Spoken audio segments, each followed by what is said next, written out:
మహనీయుడు అంబేద్కర్ గారు ఎక్కడైనా గానీ ఎప్పుడైనా గానీ తన 100 అడుగుల విగ్రహాన్ని అడిగారా? తాను తన పేరు మీద పాఠశాలలు కళాశాలలు పెట్టమని అడగలేదు. మన దగ్గర ఉన్న డబ్బులు భూమి సంపద అన్ని వాళ్ళు తీసుకుంటారు కానీ చదువుల తల్లి సరస్వతిని మాత్రం మన దగ్గర నుండి ఎవరు తీసుకోలేరని అంబేద్కర్ గారు భావించారు. ఎంతమందికి తెలుసు 2023 గణాంకాల ప్రకారం సుమారు 10 లక్షల సెంట్రల్ గవర్నమెంట్ పోస్టులు ఇంకా భర్తీ చేయాలి. దాని గురించి ఎవరు ప్రశ్నించడం లేదే. అందరికీ నమస్కారం. పార్లమెంట్ లో అధికార పక్షం ప్రతిపక్షం బాబాసాహెబ్ అంబేద్కర్ గారిని మీరు అవమానించారని గత వారంలో పార్లమెంట్ లోని విలువైన సమయాన్ని వృధా చేశారు. Rahul Gandhi, who's the leader of opposition in the Lok Sabha, are saying that Home Minister Amit Shah's speech had clearly appears to have insulted Ambedkar in the parliament. मान्यवर अभी एक फैशन हो गया है అంబేద్కర్ అంబేద్కర్ అంబేద్కర్ అంబేద్కర్ అంబేద్కర్ అంబేద్కర్ మన పాలకులు చేసిన ఇలాంటి పని చూసి ఆ అంబేద్కర్ గారి ఆత్మ క్షోభిస్తుంది. ఆ మహనీయుడు అంబేద్కర్ గారు ఎక్కడైనా గానీ ఎప్పుడైనా గానీ తనకు 100 అడుగుల విగ్రహాన్ని అడిగారా? 100 కోట్ల ఖర్చు పెట్టి దేశమంతటా విగ్రహాలు పెట్టమని అడగలేదు. తాను తన పేరు మీద పాఠశాలలు కళాశాలలు పెట్టమని అడగలేదు.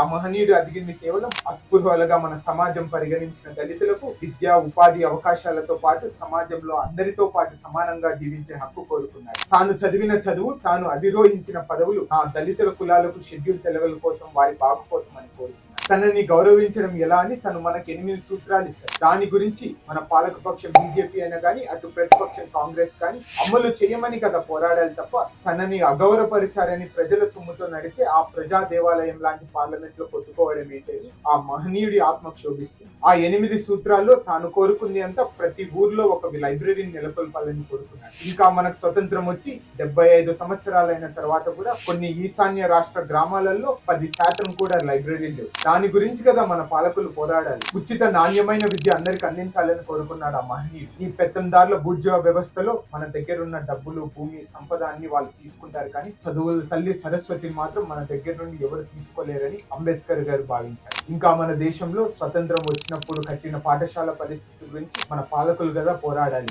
బ్యాక్లాగ్ పోస్టులు భర్తీ చేయాలి. ఎంతమందికి తెలుసు 2023 గణాంకాల ప్రకారం సుమారు 10 లక్షల సెంట్రల్ గవర్నమెంట్ పోస్టులు ఇంకా భర్తీ చేయాలి. దాని గురించి ఎవరు ప్రశ్నించారు లేదే. ఈ ఆహార భద్రత అందరికి అందించాలని కోరుకున్నాడు. ఎంతమందికి తెలుసు మన దేశంలో కూటికి దిక్కు లేక పస్తులు పడుకొని కళ్ళు మూస్తున్నారు. ఎంతమందికి తెలుసు మన దేశంలో ఇంకా ప్రపంచ ఆకలి సూచీలో 105వ స్థానంలో ఉంది. మన దేశంలో ఎన్నో లక్షల టన్నులు ఆహార పదార్థాలున్నా ఇంకా కాలే కరుపులు ఉన్నాయంటే మనకు సిగ్గుచేటు అనిపించడం లేదా అని ఆ మహనీయుడి ఆత్మ క్షోభిస్తుంది. సంపద పంపిణీలో సమన్యాయం ఉండాలని అనుకున్నాడు. సుమారు 1% కన్నా తక్కువ ఉన్న బూర్జువాల దగ్గర 40% సంపద ఉంది. ఇంకా మన దేశంలో గూడు లేకుండా రోడ్ల మీద పడుకొని ఉంటున్నారు. వాళ్ళ గురించి కదా మనం పోరాడాల్సింది. చట్టం ముందు అందరు సమానులే అన్నది ఎప్పుడు వర్తిస్తుంది? పేదవాడికి బెయిల్ రాకుండా నెలల కొద్ది జైల్లో మగ్గుతున్నారే, అదే ఒక ధనవంతుడికి ఒకే రోజు అత్యున్నత న్యాయస్థానం బెయిల్ ఇచ్చి ఇంటికి సాగనంపింది. అదే నా చట్టం ముందు అందరూ సమానం అనేది. 95 ఏళ్ల వృద్ధుడు స్టాన్లీ స్వామి జైల్లో మగ్గి చనిపోయాడే, తనకి ఎక్కడ సమానత్వం? స్వేచ్ఛ ఈ మధ్య కాలంలో మర్చిపోయిన పదం అది. స్వేచ్ఛ కోసమే కదా మన తాతలు ప్రాణాలు తెగించి పోరాడి ఆ తెల్లదొరలని భారతదేశం నుంచి తరిమికొట్టారు. ఎక్కడుంది మనకు స్వేచ్ఛ? అది మన భారత రాజ్యాంగంలో తప్ప